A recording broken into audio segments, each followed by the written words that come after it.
बागेश्वर धाम यांनी असं एक वक्तव्य केलंय की 4 मुलं आपण जन्माला घालावेत, त्यातला एक जो आहे तो संघासाठी आपण समर्पित करावा. या वक्तव्याकडे आपण कसं बघताय? बघा, शेवटी जे काही साधू संत असतात ते त्यांची मतं मांडत असतात आणि मला असं वाटतं की त्याला नीट कॉन्टेक्स्टमध्ये घेतलं पाहिजे.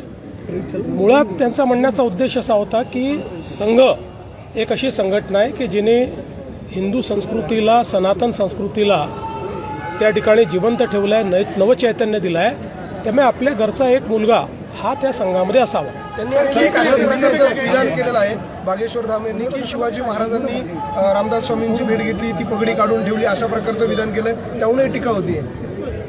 इतिहासामध्ये अशा प्रकारचा कुठलाच दाखला आपल्याला पाहायला मिळत नाही. मुळात आपल्याला माहिती आहे की जे काही महापुरुष असतात त्या महापुरुषांबद्दल अनेक लोककथा तयार होतात. वेगवेगळ्या राज्यांमध्ये वेगवेगळ्या प्रकारच्या लोककथा असतात.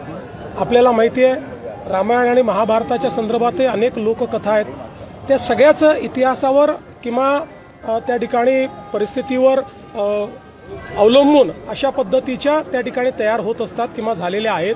म्हणून मला असं वाटतं की मी याच्यावर एवढंच म्हणेन, जो इतिहास आपण शिकलेलो आहे तशा इतिहासामध्ये किंवा आपल्या इथे जे काही ग्रंथ उपलब्ध आहेत त्याच्यामध्ये अशा प्रकारचा कुठलाही दाखला नाही.